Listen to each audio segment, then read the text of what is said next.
Okay, as we were saying. Okay, so what we're trying to accomplish, again, to recap, is that we're trying to give the education when it's needed before it's needed. Meaning, when you have the time to really think, when you have the time to process, when you have the time and headspace to learn whatever you need to learn, as opposed to what may happen is get engaged very quickly, boom, you're married. Very quickly, you don't know when, where, it could come faster than you expect, or it could come slower than you expect. But for either one of those options, you want to have the education beforehand. Not only that, but I'm sure the married ladies in the room can understand what happens after you're married and you start asking people questions about pregnancy. Immediately, people start assuming and thinking, and you don't want them to think that maybe, possibly, I could be pregnant, I could not, So, again, we're trying to create a situation where everybody gets the information that they need in the most calm, collected, cool way. Although, if you know Sara Chana, she is a ball of energy. I don't know if that's calm, collected, and cool, but she is incredible. So that's what we're trying to accomplish. This week, with Hashem, we have Sara Chana, as soon as she arrives.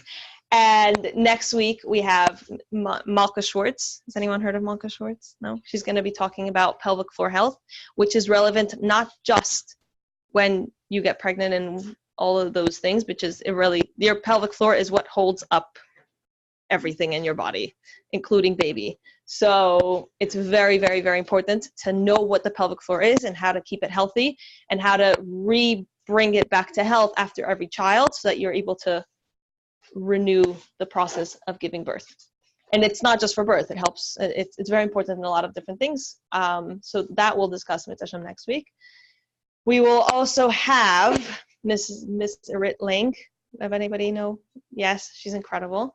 So she is a very famous, well-known doula here in Crown Heights. And she's very, very, very well versed on why we use doulas, why they're so necessary. Some people have come to me and say, whatever, I don't need that special massage.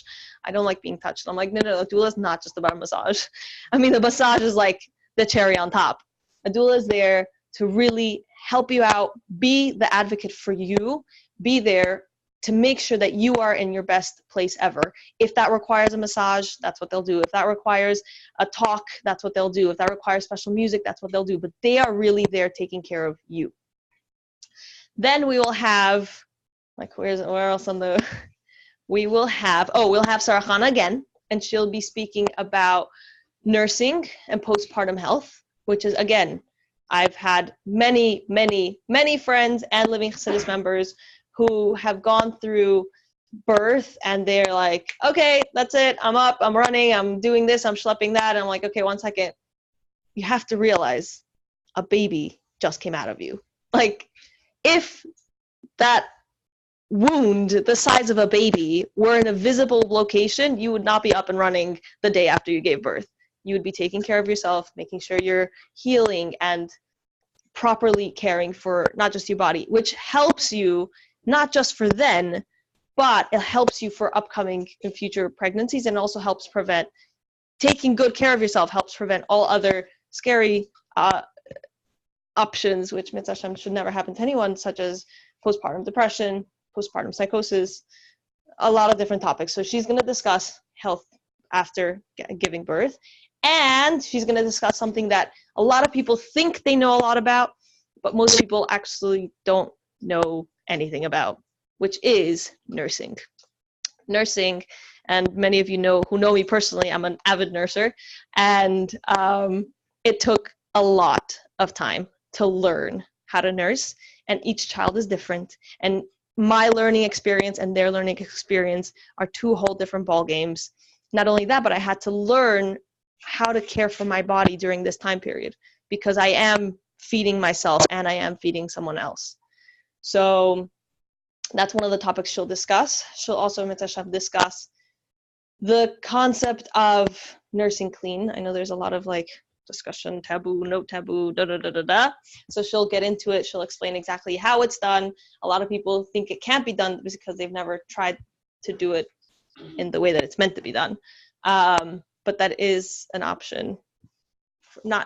There's different bodies and not everybody is the same.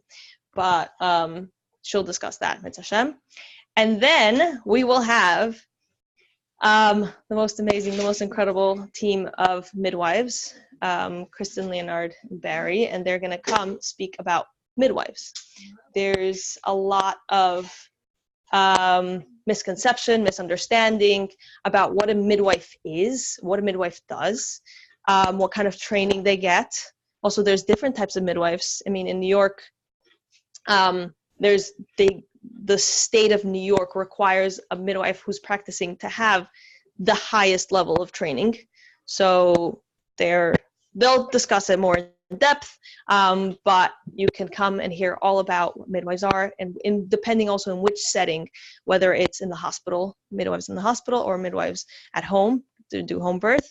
So they'll be here and they'll be happy to answer. I mean, they'll make a presentation, but I know a lot of people have questions about it, so they'll be more than happy to answer. So that's the plan for the next few weeks. Baruch Hashem. Yes, and back by popular demand, we have been asked over and over and over again, Kanai Nahara, to bring back Mrs. Morozov to do her talk about intimacy, which was such an incredible hit last time. So keep an eye out for the flyer. We're just settling down on a date, and we will keep you guys posted when that's going to happen again. So that's happening. The time is beautifully ticking. Tanya. Did you text her? I sure did. She was on her way a few minutes ago. Yeah, well, she got an Uber, so. The topic tonight is birth, pregnancy and birth. So she's primarily birth, but I'm sure she'll also discuss pregnancy to a certain extent. Question, is this stream live? Yes. Yeah. So if a lot of time I can join. You could. Okay. Not yet. You can message me and then we'll. Right now it's on Zoom, which is one of a great opportunity to mention that our hope is to live stream our classes on YouTube. In order to do so, we have to have a lot of subscribers. So if everybody could please kindly, lovingly take out your phone, check out all the amazing Farbrengens and classes we've done. We've done classes on engagement. We've done classes on... Should we type in Living Chassidus? Yes, go on YouTube, type in Living Chassidus. You'll find our channel. Oh, and if everyone could put their phones on silent. Yes, and phones on silent are a wonderful, wonderful thing. Living Chassidus, subscribe. I am subscribed. Oh, I think that might be her. Yay. And if you have several email accounts on Google, you can totally subscribe on each and every one of them. And that will allow us to actually live stream straight to YouTube, which means A, you'll be able to see it right away. And B, you will be able to see future classes live streamed. The recording will be up already by the time we finish. So basically all of them. Yeah. And then last thing before I introduce, while we give Sara Chana a few minutes to settle, Monday nights, we are actually currently running a Tanya course. It's called the Living Tanya series. And it's a 7-week course. 6 of the weeks, we go through the entire Likutei Amarim. So by the end of it, you will know the general lay of the land of the Sefer Likutei Amarim, which means when you come to a point and you're struggling with X, you'll know not exactly, many of them you will know exactly, but the general gist of which chapter you should learn that will actually be that yichidus of sitting with the Alter Rebbe and he's answering your question. So we go through it. It's based on Rabbi Shais Taub's CDs, Mapping the Tanya. So you can check that out. And as part of the class, we give out the workbook that we created based on his CDs, the audio, and a map the map of Tanya, as you can see, because that'll be our guide that we're going through. And for every class, we will be doing a hands-on activity. So the kickoff was on Monday, and we actually made cheesecake. So it was part of our learning about the process. Yes, there was cheesecake as part of your Tanya class. Come and enjoy. And with Hashem, we'll have other incredible workshops coming up. So it's a 7-week course, and the plan is, Be'ezer Hashem, that Rabbi Shais Taub will come and bring with us for our Siyum for bringing. So everyone's invited to join our course. If you'd like more information, you can message me, or you can check out our website, or ask any of the Living Chassidus members. Raise your hand if you're in the course, or if you know about the course. There you go. There you go. Beautiful. You can ask any of the people that just raised their hand more information. Can I help? Are you all set? You're good? Okay, awesome. So I would like to introduce the most incredible, one of the people I admire the most in my whole life. She is world-renowned homeopath, lactation consultant, like, did I miss anything? Author, herbalist, there we go, speaker. She's incredible, and we love her. Welcome, Sara Chana. Thank you.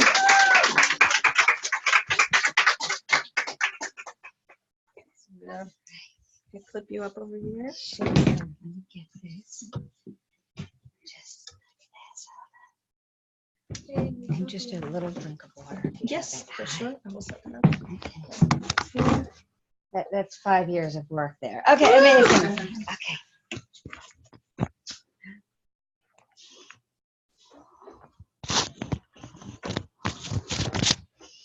Okay, hi. It was kind of hard getting here, but I'm so excited to be here and share my many, many, many years of experience with you ladies. So how many people have, thank you so much.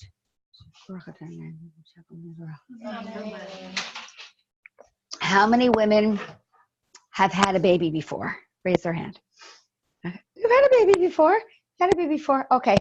How many people, I mean, I guess if it's already showing, you had a baby before? Currently. And how many people are obviously showing and pregnant now? Let me just see how many we have. Okay, good. We can't say under 3 months, right? Okay. How many people are not married yet? Raise your hand.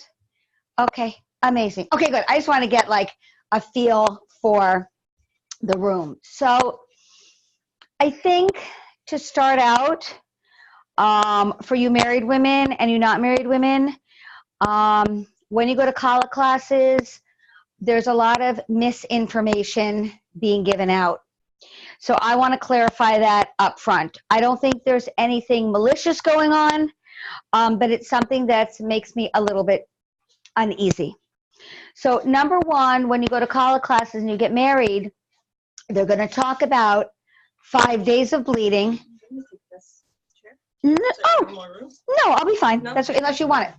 5 days of bleeding and 7 clean days. How many people have heard about that? Okay. All right. So women usually bleed for 6 to 7 days. So what happens is when college teachers are teaching and Rabbanim are discussing, they have to make an algorithm. Does anybody explain an algorithm better than I can? It's a mathematical equation. So when we count before we go to the mikvah, and when we count after we have a baby, there's like this mathematical equation that we have to use in order to count all the subsequent days. So what happens a lot postpartum, especially, is women flip out because they think they're going to get clean faster than they're actually going to get clean. Okay. So a typical woman bleeds on an average period 6 to 7 days. 5 days is the minimum because some of my clients only bleed for 3 days. Does that make sense? So the halacha is that you can't go to the mikvah unless you've counted 5 days. So that should be a breath of fresh air for everybody. So what does that mean?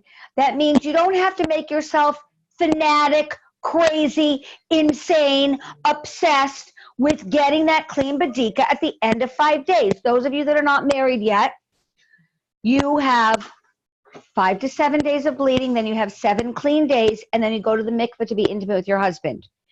But women call me up frantically. What herbs can I take? What herbs can I take? I can never make my badika on day 5. They go crazy. They get anxiety. They get stress. They get nervousness. They're sure they're doing something wrong. They're saying to Tehillim, they're doing all chaitz in the middle of the year because they think they're doing something wrong. And they call me up. I'm like, oh, so it's so normal to bleed for 6 days. What's your problem? What? Okay. When you have a baby, those of you that have had it, those of you that are pregnant, let me explain to you what happens. Your uterus is the size of a watermelon, okay? It shrinks down to the size of a pear, and it lives here. At 6 weeks, you'll go back to your postpartum visit at 6 weeks. That's nothing to do with halacha. There is not a yid that came up with this 6-week visit. It is the National Academy of Gynecological and Obstetrics in America have decided by 6 weeks, we want to make sure the uterus is going back to where it is. So every woman goes, oh my God, I've been clean by 6 weeks. Oh my gosh, I can't get a clean badika, flipping out of their minds. And what happens is, uterus is the size of the watermelon, shrinks down to the size of a pear and lives here. And then it starts to ascend back up to its final resting place, which is somewhere, hopefully, up high. We can talk about prolapsed uteruses later. Up high, up here, right? And what happens is when the uterus moves, it bleeds. So everybody in this room, everybody, by baby number 3, is going to have what is called an 8-week breastfeeding bleed. And it's somewhere between 8 and 10 weeks. Most people, by their second baby, are going to start bleeding again between 8 and 10 weeks. It's called your 8-week breastfeeding bleed. And many women, after their first baby, are going to get a second bleed called your 8-week breastfeeding bleed. That 8-week breastfeeding bleed can come at 8 weeks, 9 weeks, 10 weeks, 11 weeks, or 12 weeks. The Skver Rebbe does not allow his women to go to the mikveh for 3 months after they have a baby. I'm from California. I'm like, who's this nut job? Is he crazy? I mean, he may be holy, but like, come on, 3 months? And then I realized he was a genius. Brilliant. You have 3 months to fix the breastfeeding. You have 3 months to stop bleeding calmly. You have 3 months to bond with your baby. And then it's like, hey, husband, come back into my life. But women have anxiety because they don't know that. Make sense? So we want to be calm about intimacy. We want to bond with our babies after birth. And if we're a nervous, neurotic mess, none of that works, okay? So that means during pregnancy, if you want to have compassion for your husband, you're intimate with him 500 billion times in that month before you deliver. And you say to him after you give birth, by the way, you're like, I've done it. You're Yotzi, and I'm going to go on with my life. Why am I saying that? Because there's a philosophy in herbal medicine called, we don't fix what's not broken. Do you understand? And those women that are taking, has anybody heard of taking shepherd's purse after your baby to get clean soon? Okay. All right. Why? Do you have a problem? Do you know what I mean? Like, we need to fix things that are not working. Make sense? So your bodies will function well if you stay calm, not on a daily basis. Everyone in this room is allowed to lose it, yell and scream, have emotional breakdowns, cry, and be nervous for sure. Just try not to do it every day. You can say, like, every Tuesdays and Thursdays, I'm going to lose my mind, okay? And then Monday, Wednesday, Friday, I'm going to work really hard to recover. Tuesday comes again, and I'm going to be a neurotic mess, okay? And you need to eat food. Not every day do you have to eat well, but occasionally, like, eat food the way Hashem made it. You know what I mean? Like the apple with the peel, right? Instead of, like, Pashka's potato chips. Occasionally, you're going to have, like, romaine lettuce. You're not going to be too neurotic about checking it. So, and then you can occasionally sleep, you know what I mean? Like maybe one morning, don't put on your alarm clock, meaning. It's very interesting because I gave a workshop on how do you stay healthy without spending any money, right? And the answer is drink water, sleep, and take walks, right? So that's what we want to incorporate in order to recover postpartum quickly. Now, if you have a birth from Gehenna, okay, you're induced, you get tons of medicine, the baby is schlepped out of your body, and you rip and tear, then we have a whole nother discussion. Then you need herbs to repair the vaginal canal, right? Then we need herbs to repair your mind. Then we need herbs to make sure that you don't like stab your husband in the middle of the night, right? Okay, so my goal tonight is to teach you, and you have a doula coming, and you have a midwife coming, and I want to teach you how to prepare to have the best birth you can in the calmest way that you can. Meaning, when you have a little kid, you teach him how to cross the street, right? You're not like, okay, we'll see what happens. You know, we'll leave it up to Hashem. Either he's going to make it across the street or not. No, you take your kid, you hold him by the hand, you go, you are not allowed to go on the street. He goes, take a step, you're like, no way, no way. And then you go, you look both ways. Okay, 25 times. You know what I mean? And then you walk across the street, meaning you're protecting your child from the environment with which we live in, okay? Let me tell you my experience with Brooklyn, okay? You drive the car. Everybody cuts me off. I do everything in my power not to give people the finger as they cut me off, because I'm a frum woman, right? And I want to scream and yell at them, and I finally see a parking space, and someone cuts me off and takes the parking space, right? Brooklyn's a really hard place to live in. When you get to a hospital in Brooklyn, it's just like driving in New York. You got to be tough. You got to be, leave me alone. It's a heavy place to give birth. Now, if you leave and go give birth in Wichita, Kansas, it may be an amazing experience, okay? When you give birth in Brooklyn, New York, it's like, oh God, another frum woman. You think they want to hear us screaming? You think they want to hear what's going on? Our nurses make, after taxes, maybe $18 or $22 an hour. Let's be honest. They don't get paid any more if you have a great birth. They don't get paid any more if you have a natural birth. You understand? There is no financial benefit for your nurses to help you have a safe and healthy birth. Most of you are going to be on Medicaid. That's how it is in New York. And you're going to get a Medicaid doctor. There is no financial benefit for you to give birth naturally without an epidural. As a matter of fact, they make more money the more intervention they give you. And the hospital wants to pay their bills. And if you need a doctor to give you an epidural, you're going to get an anesthesiologist that's going to make money. So you coming in and giving birth naturally is a financial disaster. Do you understand? They want this medicine. They want this pain reliever. They do. They have to pay their bills, right? And you're on Medicaid, so they don't even get paid as much.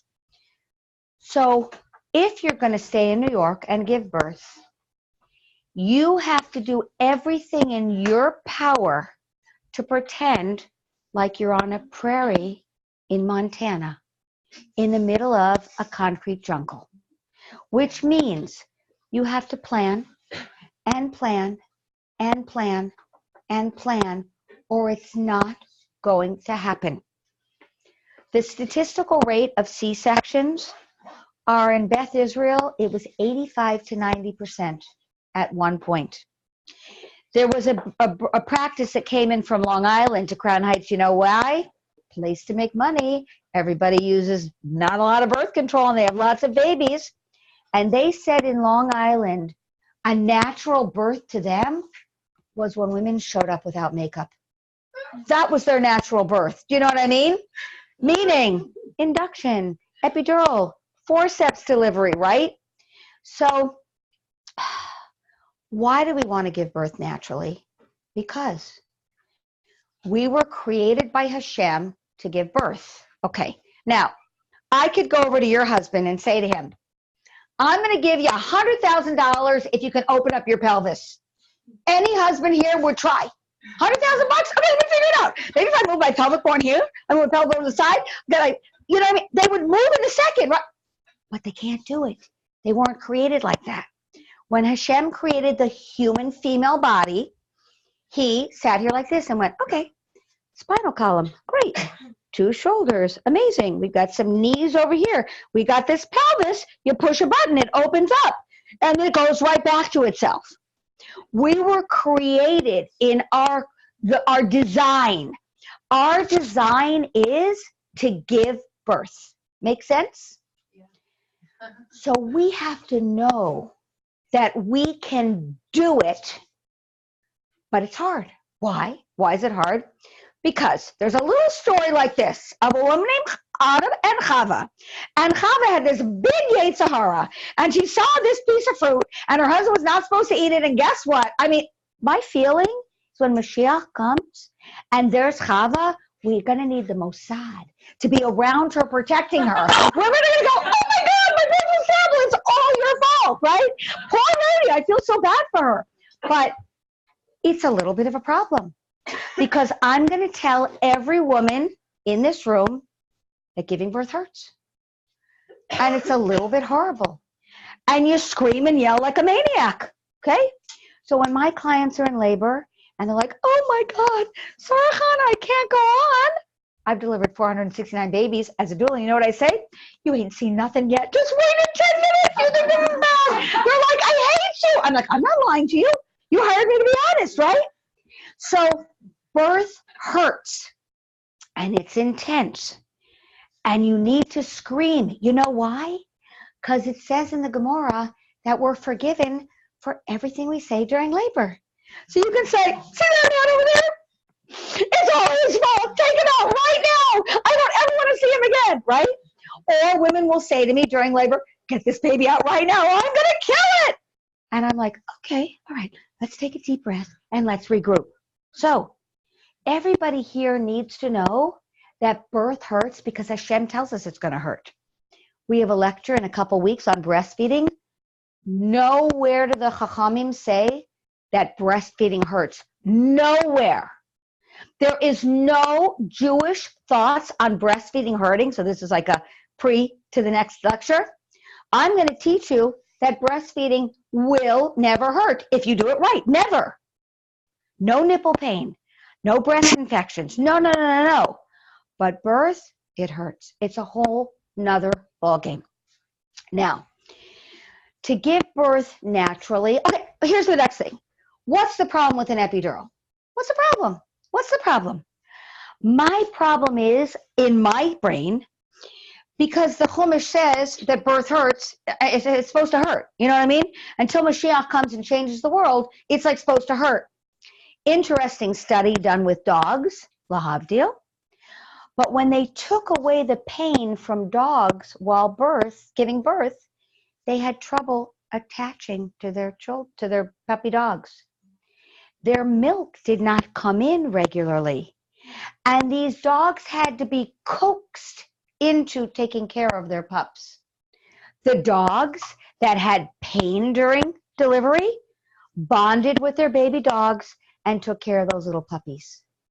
So we know that this pain, for some reason, right now, in this world of Gullus, as we know it, it's supposed to hurt. But you need to create an environment where you feel safe. Because let me tell you a story, okay? There was a study done where they were trying to teach men about giving birth. So they went like this. They took a toilet and they put it in the middle of a room, in an office room. And they had workers working all around. And they said to the guy, today and tomorrow, if you need to poop or piss, right here in front of all of us. Right here in front of all of us. And these guys went, I don't have to go to the bathroom. 5-6 hours later, no big deal, we'll just turn our back. Go ahead and do it. I don't have to go to the bathroom. By the end of the day, those guys were exploding because it's very uncomfortable to let go and urinate in front of other people. It's very hard to make a bowel movement in front of other people. Do people in this room know that when you give birth, sometimes stool comes out? Mortifying. So embarrassing you could die, right? Like horrible, horrible. So when my clients are in labor, I very often take a little garbage can and I put it between their legs when they're in labor, and I'm like, urinate standing up. Practice now. So they're like, are you nuts? But what you need to start doing now is when you take a shower, you need to practice urinating standing up.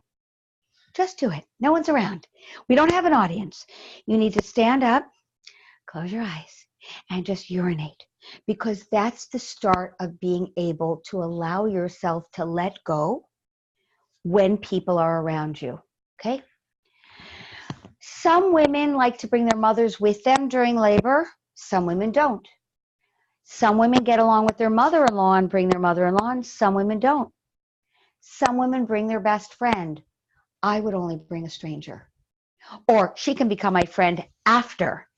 But, you know, I don't know that I'm going to feel so uncomfortable to be screaming like a maniac. Do you know what I'm saying? So number one to me is when you get pregnant, you find and interview doulas, right? You interview them. If this woman, Sephora, is the top doula, see if you like her. Meet her. See if you get along with her. If you like her energy, great. If you don't feel she's your energy, go on to the next one. I was giving birth with a woman, and hi, welcome, welcome. I was giving birth with a woman, and she had a really mean husband. He's really mean. To this day, he's really mean. And she warned me that her husband's mean. I'm like, I know, he's a mean guy. You're right. Okay. So she had told me that when she gets nervous, she very often has asthma, needs an inhaler, right? So I take a full history when I'm with a woman. I want to know everything about them. So we get to the hospital, and I'm going to show you swaying and everything in a minute. And her husband says something mean, not surprising, but she starts wheezing and goes, oh my gosh, Sara Chana, I left my inhaler right by my bed. And I went, you mean the one in my pocket? Because I had heard her. Make sense? And I had listened to what she said, and I knew that she felt her husband was mean. When she got nervous, she needed an inhaler, and I, as her doula, brought that for her. Does that make sense? That's my job as a doula, where Irit's going to talk to you. It's my job to protect the woman. I was at a birth at Maimonides, and does everybody know what strepy is? They culture you vaginally to see if you're strepy positive. If you're strepy positive, they will give you an antibiotic during delivery. If you're not, they won't. So I'm at Maimonides, and let's say my client's name was Devorah Frank. I'm making it up. And the woman comes in, the nurse, and says, oh, we're getting ready to give you your antibiotic because you're strepy positive. And I went over there and I said, excuse me, she's not strepy positive. I don't know who you are, Miss Doula. I'm the nurse that says she's strepy positive. So not being a pushover, I threw a little bit of a tantrum, and I refused to let my client get it. And she called security, and she called the head of the department. And it turned out that it was the wrong Devorah Frank. Different birthday, right? True confessions, because this is Brooklyn. It's not going to happen in Wichita, Kansas, right? How many Devorah Franks or Tzipora 11s are there going to be in Wichita, Kansas? But you know what I mean? How many Chaya Mushkas are there at these from 100? You know what I mean? How many Chaya Weisses are there? 200. So your doula is there to protect you and know everything about you. I had one client, and Sorry, she really called security? oh, it's not the first time. This is the second time. The other time they called security on me. So to make a long story short, I had a woman who I had been at home with for a very long time, and she was having a lot of back labor. When you have back labor, when you deliver a baby, the head is supposed to be down, and the head is delivered this way, and it comes out. If you have back labor, it means that you're having a sunny side up presentation, okay? That means that the bone of the baby's head is pushing on the spine. So I was with this woman for hours, and when we got to the hospital, her mean doctor walked in and wanted her to be on her back, okay? But when you have back labor, you can't lay on your back. So I had her up on the bed in this position, of course, because I'm a compassionate caregiver, right? And she was swaying like this back and forth. This was the back of the bed. And let's turn it this way so we can even see it. So the doctor wanted her to lay on her back, and she was dying in pain. It was too much pain for her, and the baby's heartbeat was dropping. And then when the doctor went out of the room, I'd put her, you can tell I'm a rebel, back up like this. And then he'd come in and yell and wanted her to be backwards like this, right? So she was on her way to getting a C-section because every time she went on her back, the baby's heart rate dropped. Whenever she was up in my position, the baby's heart was fine. So I refused to let her get on her back, and they called security again. And they called the head of the OB department, and she pulled me out and said, you know you're going to be thrown in the hospital. I said, okay, but this woman has a posterior baby, and she cannot be on her back. How do you know it's posterior? You had a sonogram? I said, no, I know. Anyways, this smart woman went and brought in a sonogram machine. The baby was posterior. So the doctor quit. He said, I'm not dealing with this woman or this doula. He leaves. So then the nurse goes, I'm also quitting. I'm with him. So they leave. So the head doctor says to me, you have an hour and I'll be back. So we were upright and we were swaying, and to make a very long story short, she ended up delivering on her hands and knees. The doctor ran in because he wanted the $5,000. Let it be known that if he doesn't tag you during delivery, he can't get $5,000. So when he heard she was pushing on her hands and knees, he went like this and then caught the baby, meaning, and he was there like, oh, I remember learning about this. Oh, look, everybody, you can deliver a baby on your hands and knees. And I was like vomiting in the corner, but I was so happy. It didn't matter. What's my point? This was in Manhattan, maybe Mount Sinai in Manhattan. It was not a Brooklyn hospital. Anyways, my point is that you need to be protected. I'm not trying to scare you. I'm telling you the emes. The emes is that if you know that your body was created to give birth, and if you know that it's going to hurt, and if you know it says in the Torah, we gave birth with Shifra and Pua, you can do it, okay? Why does it say Shifra and Pua? It could have said Avram. It could have said Yaakov. It's because it's a woman thing. Women have a body that's created to give birth, and women can problem solve in a very different way. It is very important for all of you to try your best to find a midwife. And if you have a physical problem, diabetes, high blood pressure, blood coagulation problem, F factor, any problem, then you can get a male doctor that's a specialist with that problem. Does that make sense? So then you are hiring a doctor to manage a problem. And then what you do is you have a top doctor that manages that problem. And you have your doula there to help manage your brain and your spiritual side and your physical side to make sure that you stay healthy. I was at a breastfeeding conference, and this was before I was a keynote speaker. I was just a little student listening and learning. And this woman was a nurse, and she got up there and she said, let me tell you all the difference between a doctor and a midwife. She said, she had been a nurse for about 40 years. She said, when a doctor doesn't have anybody that's delivering on an evening, he'll say, oh my gosh, this was the best evening. I just bought myself a new car online. I went shopping, bought myself a new suit, and I got 4 hours of rest. Perfect night as a doctor.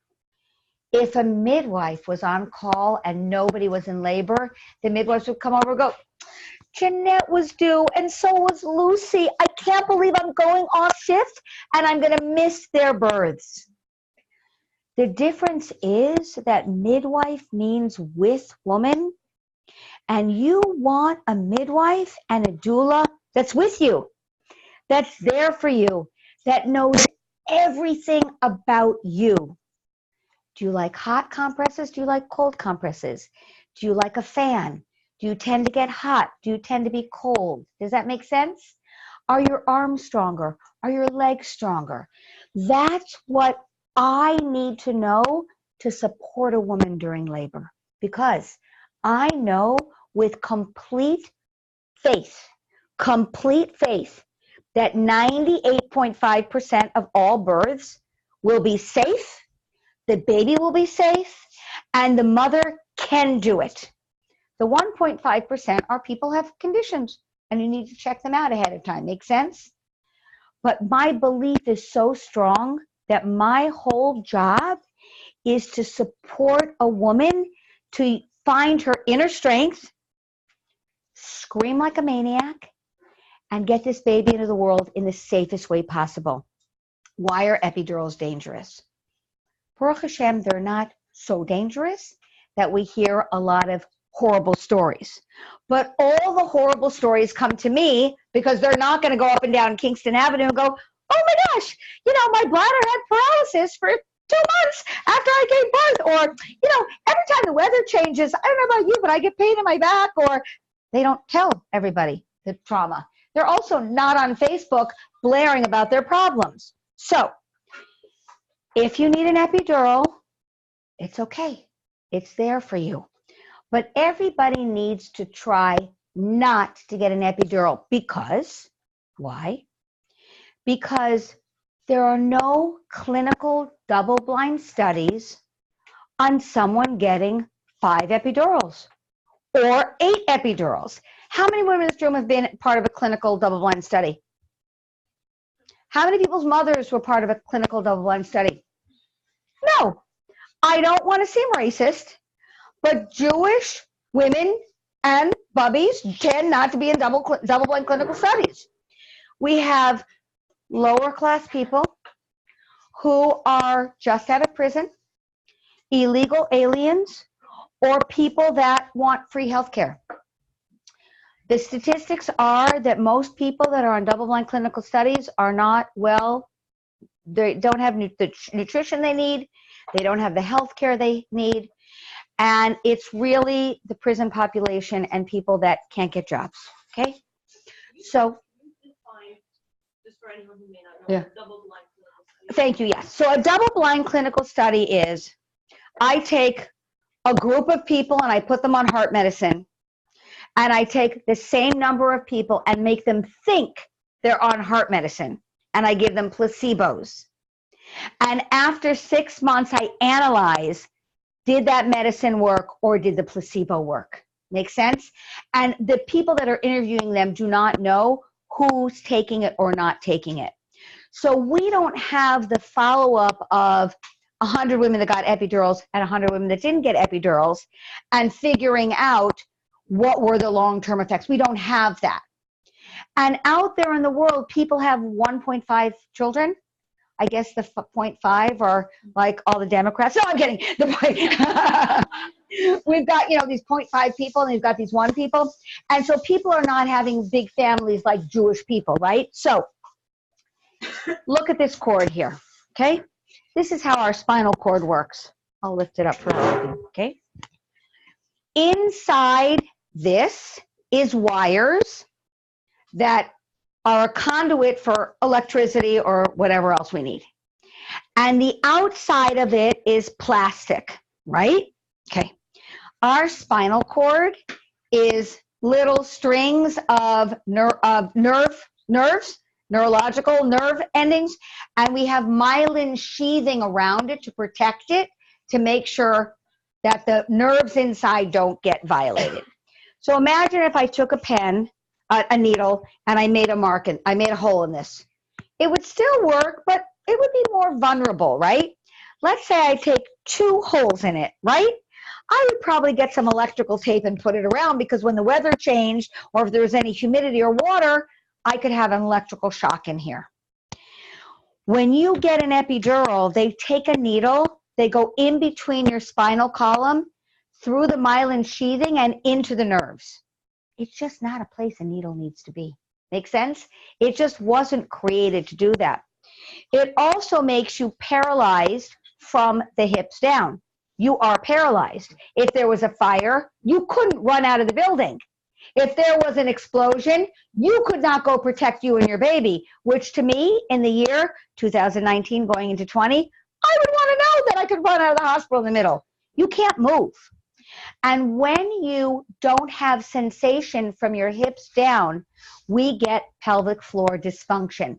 Are you having a session on pelvic floor? Next week, everyone's welcome to come. Amazing. Pelvic floor dysfunction is when you're pushing and you can't feel what's going on, and you stretch out the ligaments of your uterus, intestines, and bladder, and it actually collapses in your abdomen. It's probably about 85 to 90% of women over 34 in our communities, and it's hard for them to hold their urine, okay? So the whole pelvic floor collapses. And you can live till 120, but that means you're like this all the time. Where's the nearest bathroom? It's hard to go on a hike because you have to go to the bathroom all the time. It's not a pretty sight, and since we're having a discussion next week, I don't have to go into it. But here's the story. If you can feel from your waist down and you're pushing, you're not going to overpush, because you go, oh my God, that hurts. I'm not doing that anymore. Let me do it a different way. Make sense? You want to be able to feel what's going on in your body. Why is it dangerous to induce a baby? Induction means that you get what is called Pitocin. You're doing well. Everything's fine. You go to your doctor. The doctor says, you're a week overdue. My philosophy is, do you really know when I conceived? I don't think you know exactly the time that I conceived, but okay, so you're a week overdue. So they're like, let's induce you. So you get an IV of your arm of a drug called Pitocin. Now, I believe that if any man got Pitocin, it would be illegal. It would be off the market, because if one man experienced it, it would not be allowed. What happens is, when you go into labor yourself, and again, I have bitachon that labor is going to start. If it's going to start 2 weeks late, okay. Going to start a week and a half overdue, I don't care. I know it's going to start. But when labor starts on your own, your brain will regulate how much natural Pitocin you can take to protect you and the baby. If some nurse that's getting $18 or $22 an hour is monitoring it, and she's sitting back at her desk filing her nails, because what happens is you have a monitor in your bedroom, in your room, and she has a monitor over here by the nurse's station. So she's like, should I do square or oval today? Right? Maybe I'm going to try like every other one, square, oval, square, oval. She's going to, she's looking up and going, oh, room 222. A little bit too much Pitocin. She's fine. She'll be fine. Room 223. Oh, she's maybe a little more Pitocin. Okay, I'll get her as soon as my note. This is what's going on. When your own body regulates the Pitocin, it will give the body just enough of what it needs to get that baby out. It's very funny. Why do they want to do? What's the point in the doctor? Oh, great question. Thank you. All about money. Well, all about money and scheduling. So They're busy. Sometimes I know someone that the baby is asking, can you start losing muscles and the heart? there's always reasons. Remember I said that 1.2%? Do they still wait, or? There's 1.2% that are real situations. So that's called failure to thrive of the infant inside the uterus.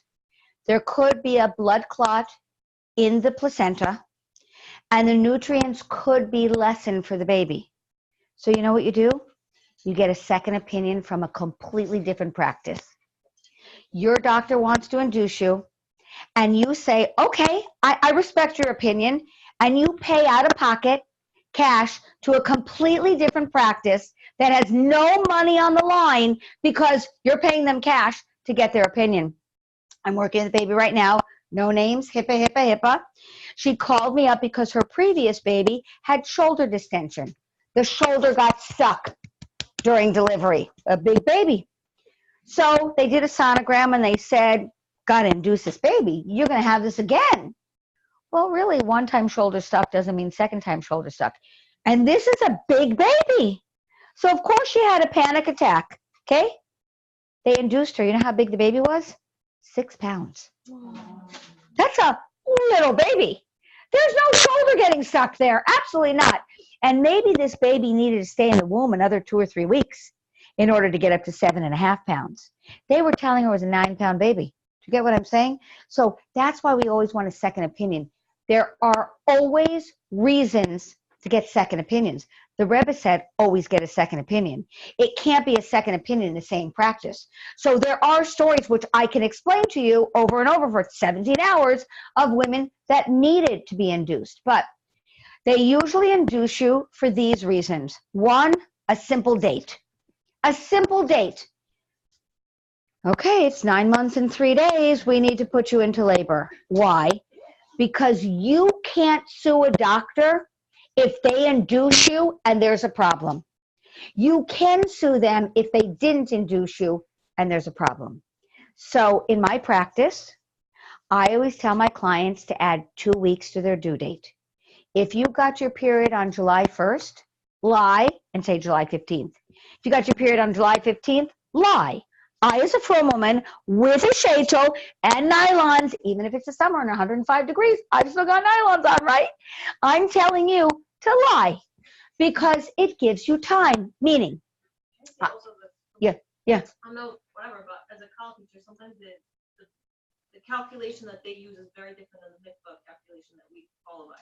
So it might be a lie, but it may not be a lie to your truth.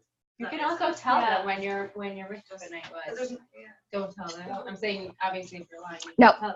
And I love that because the little dials that they calculate on are a 28-day cycle. Who in this room every 28 days at 3 o'clock in the afternoon get their period? Can anybody raise their hand?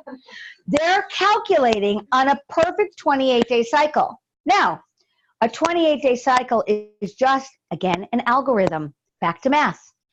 Normal cycle is anywhere from 24 days to 34 days.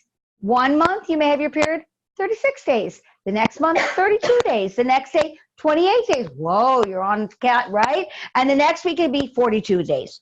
So when they do the calculations, they don't calculate your last 6 or 8 periods. And that's where one of our problems are exactly. And the mikvah calendar is different. So for me, I always say add 2 weeks. So my clients that have been induced with 3 babies, why? Because of just a number. The next baby, they add 2 weeks to their calendar. So the doctors now feel that it's 2 weeks before their due date, and they're really at their due date, and they were always giving them non-stress tests. And they call me up and they go, the doctor said everything's fine. Last time he told me, okay, fine, no non-stress tests. She goes back. It's now a week before her due date, according to the doctor. For her, it's a week after her due date. No non-stress tests. She's like, Sara Chana, what is going on? I said, look, that your blood pressure's fine. Your urine's fine. Everything's fine. Now she's 2 weeks overdue. She's on time. And she says to the doctor, maybe I should get that non-stress test. He goes, why? You're right on time. You didn't have your baby. Let's get a couple more days. Meaning, when they wipe out that number from their mind, they don't see things. How can the doctor not realize the whole time throughout all the checkups that you're giving them Okay. what they're expecting is off? Good question.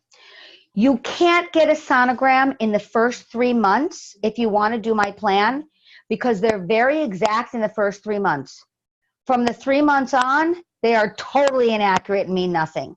So the Rebbe did not want you to get a lot of sonograms, okay?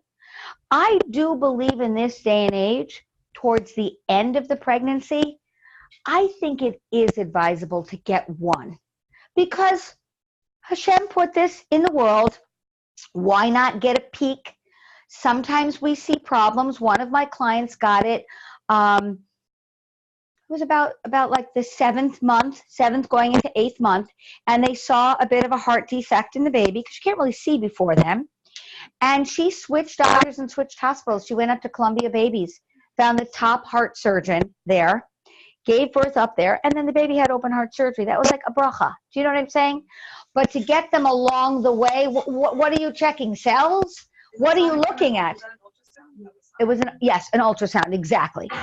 So there are some things that have been beneficial, and I like modern technology, but no, they don't know it. They really don't know it because they can't see through your stomach.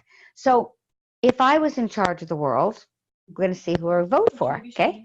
Maybe I'm going to run for that office, right? So I would give birth by unzipping a zipper. Have the belly see-through the whole time to see what's going on. I would have the breast see-through so you could see how much milk is in there. I'd have a see-through window in the baby's tummy to see whether the baby's full or not. Do you understand what I'm saying? So Hashem decided to keep it closed. Make sense? The Rebbe was very against us knowing whether it was a boy or girl. I was helping deliver a Satmar girl. Huh? Did the Rebbe explain why? Well, I think from my understanding, it's because if the husband's like obsessed with having a boy and the woman's having a girl, that he may not treat her with the respect that she needs. And if the woman's having another girl and the husband really feels like they can't have more children, another boy, and he really wants this to get over this mitzvah of one boy and one girl, that there can be negative animosity. But we hold by that, even though we're more modern and hip than, the Satmar girls. But I was with a client, and she was swaying back and forth, which you're going to get to, don't we? That's the fun part of the evening. And she's like, I can't wait to see my little girl. And I was like, you're having a little girl? She goes, yeah, my sister's in labor right now. She's also having a little girl. Like, it was strange to me. Do you know what I mean? Because I always think it's very exciting to not know and see it in the moment. So your doctors are not going to know that, okay? Now, there are some warning signs because I want to throw that out there. If all of a sudden you start bleeding profusely during pregnancy, you go to the doctor, okay? If your leg starts swelling up like an elephant, go to the doctor. The legs or the feet? The legs, it's usually the legs, and the feet, it's usually the legs. If your water breaks and there's brown or green meconium, run to the doctor. That's for baby's first bowel movement, okay? If there's no green and brown. You wait. Go get a pedicure. Go eat a pizza, okay? After the water broke. And I'm we going to don't talk to you tell about that them right now. 24 hours. Okay, now, Which stage are we talking about? this is the end. We were talking about these are dangerous signs. Do you understand what I'm saying? So you need to know what the alert signs are, because remember, there's 1.5% that things are not going to go well. And we don't want to be dumb about that. We want to be smart about that. But we want to have the hashkafa that my body can do it. I can do it. This is going to work. I'm going to get the support network. Now, we didn't talk about that man pooping or pishing. Remember in the middle of the office? I brought that up. So the bottom line is you need a person that you can throw up on that you feel comfortable with. You need a person that can hand you toilet paper after you poop that you feel comfortable with. Does that make sense? You need someone that you can, maybe say bad words in their ear or anything that they're not going to pass judgment. That's what every single one of you needs in the room with you when you give birth. That was our Shifra and Pua. Our Pua was down here like this on her hands and knees, catching that baby. And Shifra was up here going, I know you're dying, but you can do it. You can do it. You see what I'm saying? It said we had 2 people in there all the time. So if you have a medical condition and need to use a doctor, you have your Shifra or Pua there to help you emotionally. Make sense? If you feel healthy, then you get a fabulous midwife, but you also have a doula. That's very important. Okay. Now, any questions so far? A midwife, you mean doctor? A midwife is different than a doctor. So a midwife is a woman that has studied birth. She's primarily an RN, what you're going to have a midwife come. Most of them are RNs, which means they went through 3 years of medical training. And then they go back and do 4 years of only birth. Doctors, to be honest, and usually midwives have been like in birthing centers, and they've been in hospitals, and they've done home births. A doctor, to tell you the truth, they go to 4 years of medical school. They learn heart, chest, lungs, nose, eyes, eyelashes, hair follicles, nails, right? They learn everything. Then when they want to become an OB, they go to one hospital for 2 years of residency. So if they have a high C-section rate, they know how to do C-sections. But a lot of them have never seen natural births. So the bracha to be with a midwife is their whole education is on birth. And a midwife will notice a problem faster than a doctor, because the midwife knows what normal is, and most of our doctors know what epidural births look like. Does that make sense? So in the hospitals, there are midwives or just doctors? You can be with a midwife practice Oh, that they are allowed to deliver in the hospital, and they all have doctor backups. Okay? So you need to say to me, what if I need a C-section? Which happens sometimes. The easiest surgery of all surgeries, easier than a root canal, is a C-section. It is one incision. One. It is separating the muscle tissue. It is getting that baby out and sewing you back up. It is much more complicated to get a root canal. Okay? So I want to let you know, if a crisis happens and you're with a midwife in the hospital, it's the easiest surgery. Almost any surgeon can do that. By the way, is it traumatic for the baby C-section? I mean, we don't know, but we know that being smushed through a vaginal canal is somehow healthy for a baby. Don't ask me why. It's bizarro. bacteria. We're going to talk about bacteria right now. No, that's good It's, for the baby. I know. We don't know. Yeah, I love it. We don't know why these 5 bones smush together and cross over to be pushed out of the womb. And we don't know why. Okay, we see child abuse. I'm in labor. This head is banging against the cervix. Child abuse? Like, what's going on? An hour of labor, 2 hours of labor. I mean, come on. But that's the way Hashem wants it. Why do we put the babies on our skin after we give birth? Okay, very interesting. I was giving birth at home with one of my babies, and I had a doula there, and then I had my midwife, and I had a doula I'm a midwife that had never been at a home birth, okay? And you know I'm not a calm woman, for sure not, okay? So I'm swaying, and I'm screaming like a maniac, and I'm pushing my baby out, and the woman came over to me, she said, she was not from, she said, I remember as a little girl when I was in Hebrew school learning that women, one of the things about Jewish women is they always say sneeze.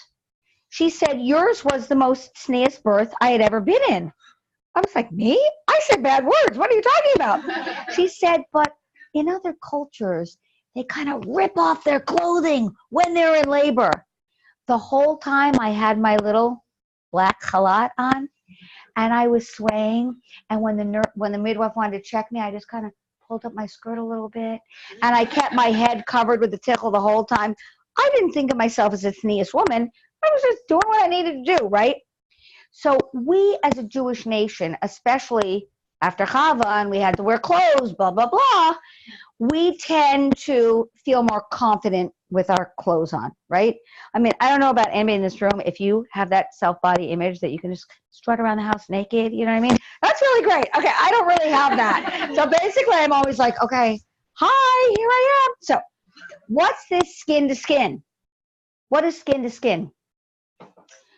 The reason we do skin to skin afterwards is not encouraging nakedness for you or the baby, but what happens is our amniotic fluid used to be the only sterile place on the planet. Now we have found more than 10 pesticides inside our amniotic fluid. Very sad. But what happens is it's more or less a sterile environment. When the baby comes into the world, you can just unzip your little robe and put your baby in it. Why do we want that? Because bacteria starts colonizing the baby's body. The bacteria crawls from our body onto the baby and starts to build their immunity. What is the stinkiest place on our body? Under our arms, right? Stinkiest. So when we breastfeed, coming attraction, all the bacteria goes from the armpit down the breast and colonizes the baby's mouth. So that bacteria starts to build the immunity for the baby. Now, let's say you had a horrible birth, you came to Sara Chana's class, you came to all these classes, and everything fell apart. Life happens. Bad things happen to good people. Read about it in my book, Moodtopia, okay? It's true. Bad things happen to good people. So that's okay. So what do you want to do then?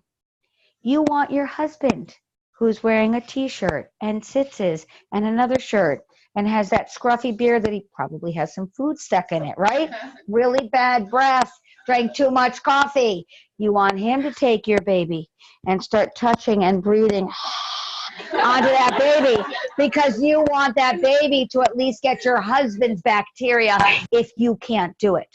Because you'd rather that than another nurse that's a different culture, different DNA, and different germs. So the real important thing is to make sure your baby gets some bacteria. That doesn't mean you don't wash your hands in the hospital. Let me get this right. You go to the bathroom, you wash your hands. That's like gross. But I'm talking about your being. Does that make sense? So I also encourage women not to let their babies be bathed in the hospital. We have a covering around our body called Vernex. Vernex is this little fluffy white to yellow covering that the baby has when the baby's born. And that Vernex actually allows the bacteria to come in and protects the baby for the first week of life. So I like to wash my kids' Nagelwasser because I wear tights in the summer. If I'm wearing tights in the summer, I'm washing my hands Nagelwasser on my kid, right? And their hair gets a little gross, so I do wash it over the sink. But I don't want that Vernex leaving the body because it's Hashem's protection. For the first week? Huh? For the first week, yeah. No, no. I clean the diaper area. I clean the hands. Do you know what I mean? I clean the head, but I leave it on their body. Very interesting, because those of you that don't know, I'm a classical homeopath. Classical homeopathy are those little ballies like arnica that you put under your tongue. I was going to bring, but I didn't bring any samples with me. In homeopathy, we use the remedy Vernex for adults that feel like they're missing that outer skin. People that listen to the news and everything affects them so deeply. Have an argument with a friend, can't let it go because it's like things penetrate too deeply. It's a filter.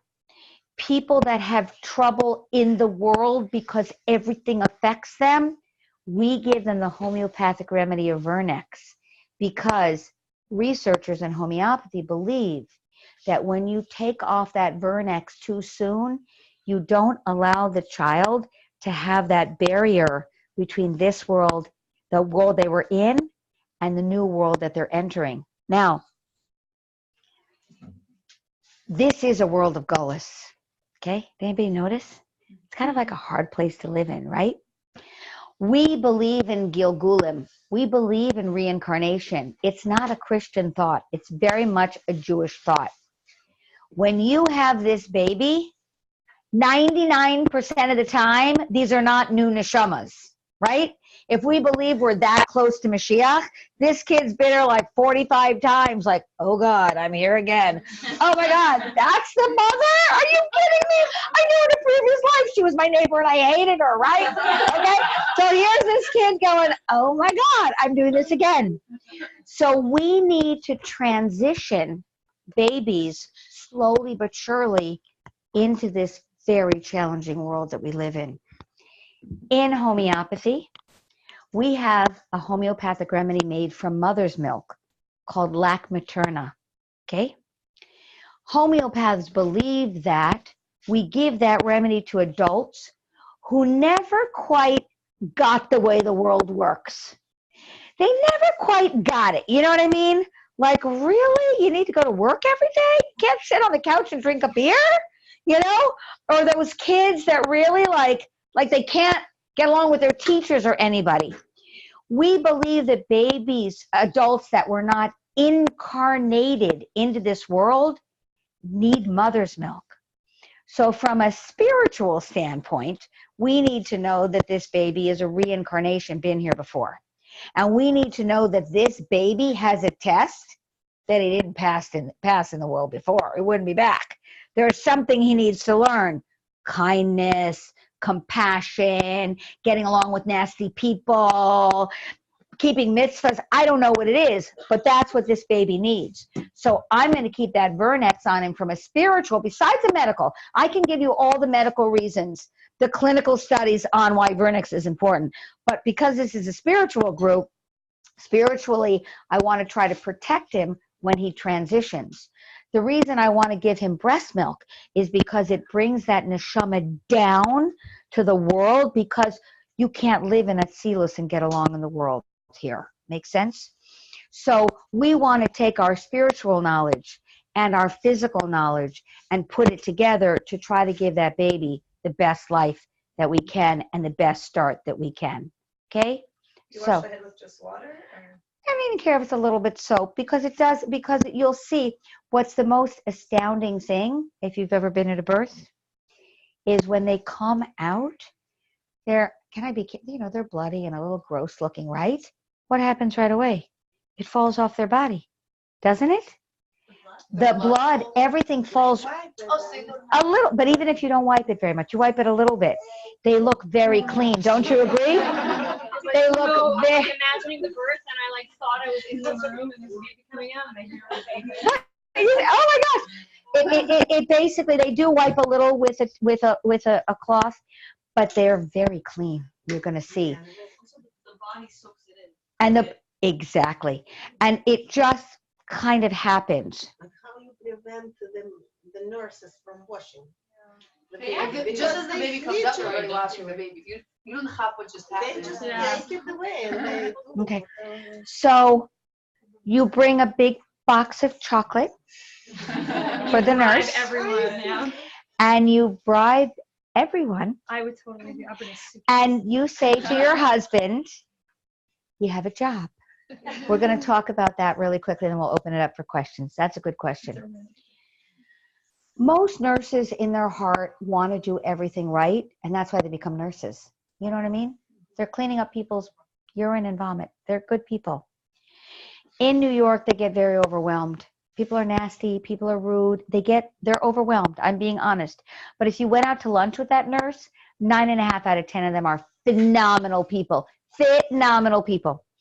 So there's one thing you can say, and they're not allowed to do it then, is you can say, according to the Jewish religion, we're not allowed to wash the baby. It has to be washed by a rabbi, like baptism. Okay? And then they're going to say, but we give birth to so many Orthodox Jews here. And you're like, I'm the other kind. Okay? So they're not allowed to go against anything religious. Okay? So that's what I usually tell them. Like, we're a crazy Jewish cult. And the rabbi has to clean the baby. Do you know what I mean? So if you do it, this kid's like, damn to hell. You know what I mean? Like, you can't do that to this baby. And they're like, oh my God, I can't do that. I can't do that. Okay. The other things that happen after birth, and then we'll open it up for questions, is this. When a baby's first born, When a baby's first, when a baby's first born, the first thing they do when they're born is they put goop in the baby's eyes and they give them a vitamin K shot, okay? So if you came into my office, you've never met Sara Chana before, and I go, hi, nice to meet you, and I put goop in your eyes and blind you and stab you in the eye with a needle, you'd be like, I'm never going back to that woman, she's crazy. So what I say to the nurses when I get there, this is why you need a really good doula, is I say like this, look, the rules are that the nurses have 1 hour with which to put the goop in the eyes and give the vitamin K shot. 1 hour. So as a doula, I put a timer on my phone and I say to the nurse when we walk in there, look, I don't want you to get in any trouble. I do not want anything bad to happen to you. I don't want you to lose your job. But I really want this baby to breastfeed and do some bonding before we do that. One of the reasons the areola gets dark coming up is so the baby can identify that nipple. Needs his eyes, okay? So what is the goop in the eyes for? Sexually transmitted diseases. It's for sexually transmitted diseases. So you should say, well, why can't I get that test? Let me get that blood test, prove that I don't have any sexually transmitted diseases, and I don't need the goop in the eyes. But the American Academy of Pediatrics says, you may be clear on a Tuesday, you may be 9 months pregnant, but how do I know that you're not going to go to a bar on a Thursday night, put on your little sexy, and be intimate with some stranger and have it by Monday? So we, as, right, exactly. You're like, come on, I'm just good. Okay, the truth is that we're Hasidim. We don't do that. Do you know what I'm saying? So if you're concerned, if you're about tshuva, you're not sure about your husband's past, you can get a blood test to make sure you don't have any sexually transmitted diseases. And you are allowed to deny the goop in the eye, but you don't know that. Okay? You are. Do you have to fight for it? You have to fight for it. It's a big fight. It's a big fight. You have energy to, like, You're a doula. You're a doula. So is there You're- still your allowed to deny it? Yes, but it's a really big deal. That one's going to be a little hard to deny. You can deny a lot of things as long as you know what you're denying. Yes. Okay, first off, since we're kind of like talking about shots, Yeah. this kind of relates to what I'm going to be asking you. Coincides. So in addition to the vitamin K vaccine or shot, I understand that afterwards, children, the kids are supposed to be, the infants are supposed to receive all these different vaccines the moment that they're born. Only one, hepatitis B. Okay. It's the only one they give in the Right, hospital. But afterwards they have all these other different. We can't have a vaccine discussion. I'm not legally allowed to discuss it, but you can push off the Hep B vaccine and discuss it with your pediatrician. That is one thing you can do easily. You can say, I don't want the Hep B vaccine. Okay? Now, What about the Tdap and, oh, we can't do vaccines. That's a whole nother discussion. no, that's after- They don't do it at birth. The only one they do I'm is, talking about when you're expecting. oh, I don't mind if moms, and I can't talk vaccines a lot, but I don't mind if moms get the DTaP when they're pregnant. I actually don't mind. Because pertussis, yeah. Yeah, it's yeah, we got to divert the question. But yeah. Oh, you have to get a Rogaine shot. If you are you negative? Not even a question. It's a big bracha. Your baby will be very, very yellow, and it's dangerous for you. So if your baby's not a negative and your baby's a positive, your baby will be more yellow, which means they may push off the bris, which means you have to work with someone like me as a lactation consultant because we can get that baby to have the bris on time. But that means because she's negative and the baby could be positive, and that's a very important shot. Okay? Also 28 weeks, like post, like after I give birth, like on 7, we give 28 weeks before and after. So Do it. 28 weeks, I'm like, is it really necessary? Because it's like so many shots. For you, Yeah. I like the Rogam shot. I do. Yeah. hmm Do you spell Spell it it? R-O. RHOGAM. Yeah, I like it. But it's only for if you're like Negative what? Yeah, if you're blood type negative. Do you know what blood type you are? Yeah. What are you? If you and your husband are different. Oh, okay. Ladies, when we do the breastfeeding class, please try to find out your blood type because I am going to be talking about blood typing. Yeah. Very fun. We're going to do that. How do you find out? Ask your mom. Yeah, ask your mom. Your doctor doesn't know about it. Okay. And the vitamin K shot, just so you know, because this is not a vaccine, because we're not having a vaccine discussion. Vitamin K is to make sure that the blood clots, because most women are not eating enough green vegetables.